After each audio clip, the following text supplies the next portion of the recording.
It's the 22nd of February 2026, and I thought I'd make a little post finally to answer several individuals' questions about airships. Mainly asking, what do my old textbooks say about airships, or do they say anything about airships? So as I just received my monthly copy of Aerospace magazine, which is the monthly publication of the Royal Aeronautical Society, of which I'm a member, it so happened that the February issue has to do with airships, the new airships which are being produced right now. And here you have floating into the future, next generation airships stage a comeback. And I thought, okay, good, let's really answer that question. So I'm just going to show you here. This is a recent event over the Golden Gate Bridge in San Francisco. And the company here is LTA. Then we have the Finnish company called Kellu here, which has been just recently flying rather large airships above the cities. And there's quite a lot going on, actually. There's France's Flying Whale Services, there's Pathfinder, there is Airlander. Here you go. These are all airship manufacturing companies going on at the moment. So I thought I did go through some of my old books, and there's only a few books that actually have something on it. So I'm going to read some definitions out of this. There's some really nice plates. I've got 1911 Encyclopedia Britannica. That's got quite a lot of interesting things. I've got this book here, 1923 Wireless, and although it doesn't particularly talk about airships, it has some astonishing information. I think it's astonishing, but I'm going to make a separate post on that to answer, again, various questions, all the same, various people asking, what do your old textbooks say about luminiferous ether? So ether. But in this particular book, it's got a fantastic plate. So this is 1923. So you see this plate here. Now they're not airships, they're airplanes actually.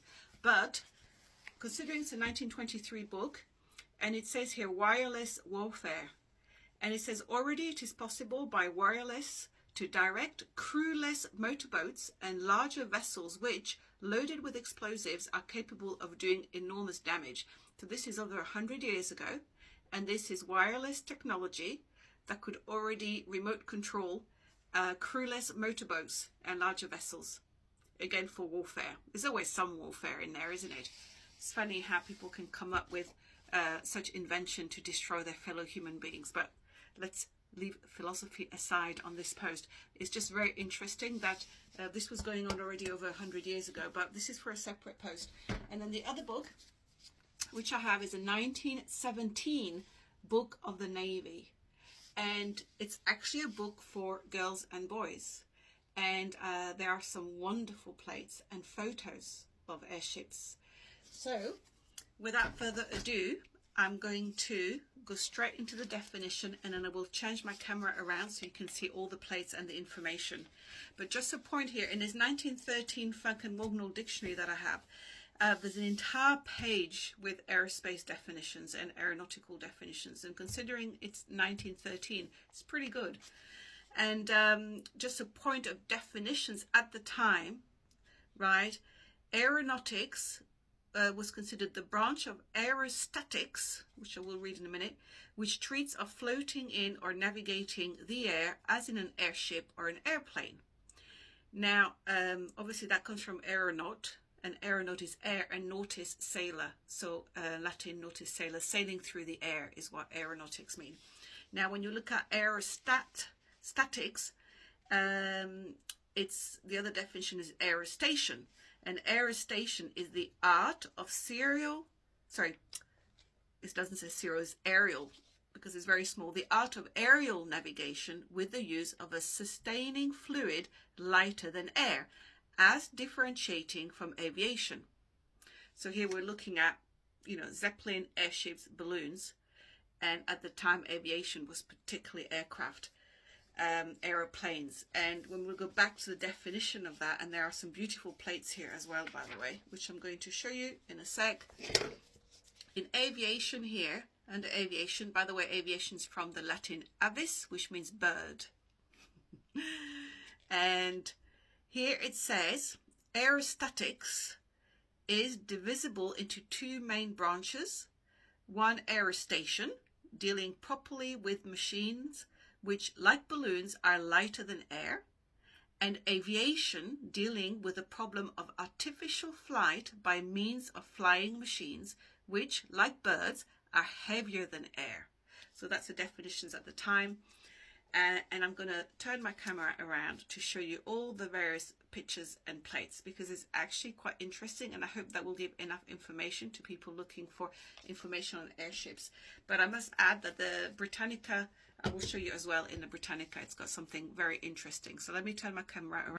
Okay, so this is a 1913 Funken Wagnalls, and this is a really nice plate for aeronautics, starting with Montgolfier balloon 1783, and a variety of dirigibles, Zeppelin, and various balloons at the top, and airships. So this is really an airships and aeronautics at the time by the definition I've got here. Here we are. This entire page, by the way, has just got various aeronautical definition, and look at all that list of new aeronautical words that are appearing here as well in a dictionary. And this is 1913.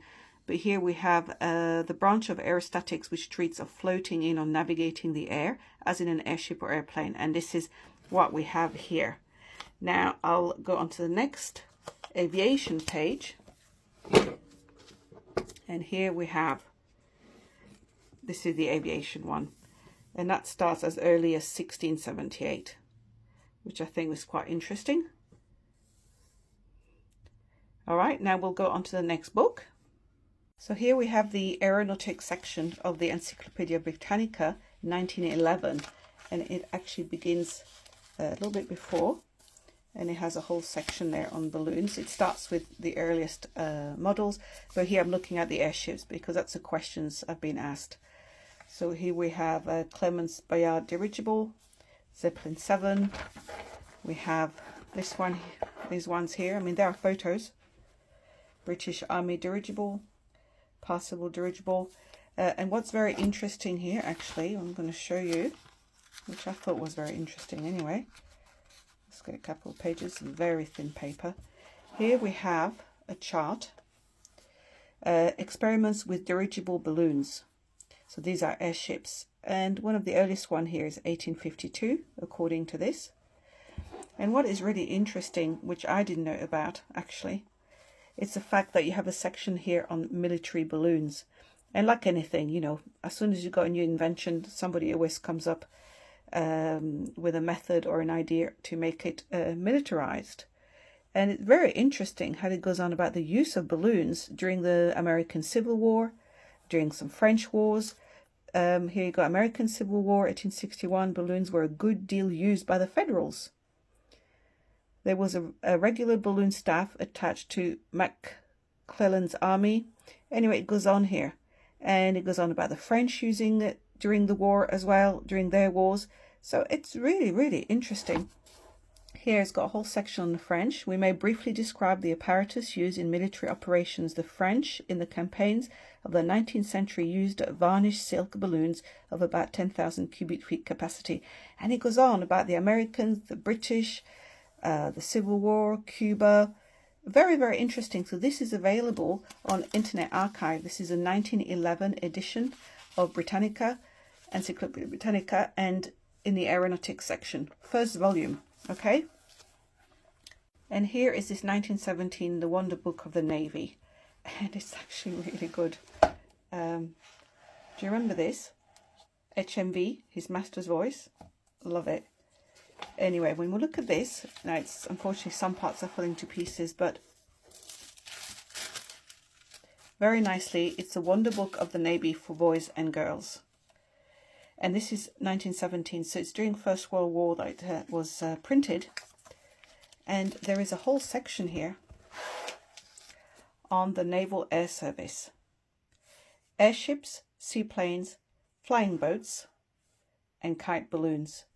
And it's really, really interesting. So here we have a seaplane in flight. Now, keep in mind this is 1917, so we're looking at earlier time. A seaplane scouting above a portion of the fleet. But what is interesting is the airships that are coming up. So we have towing a seaplane to her mothership, another seaplane in readiness for a raid. Here, hoisting a seaplane on board her mothership.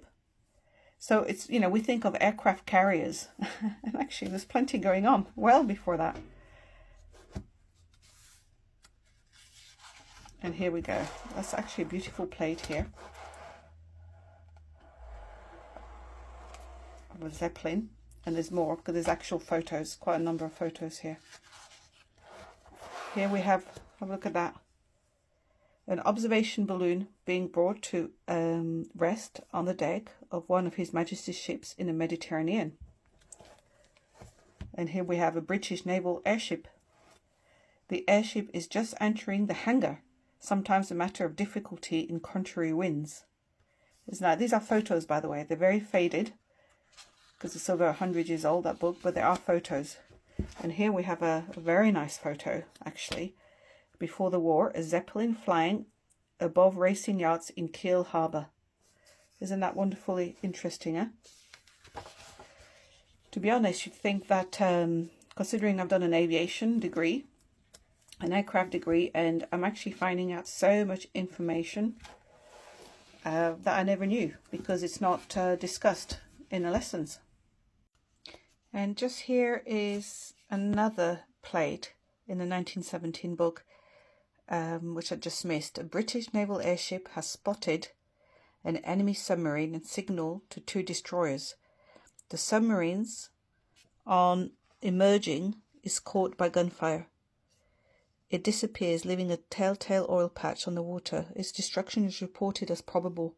Airships and seaplanes have proved of great value in submarine warfare, because from them it is possible to see objects at considerable depth below the surface of fairly smooth water.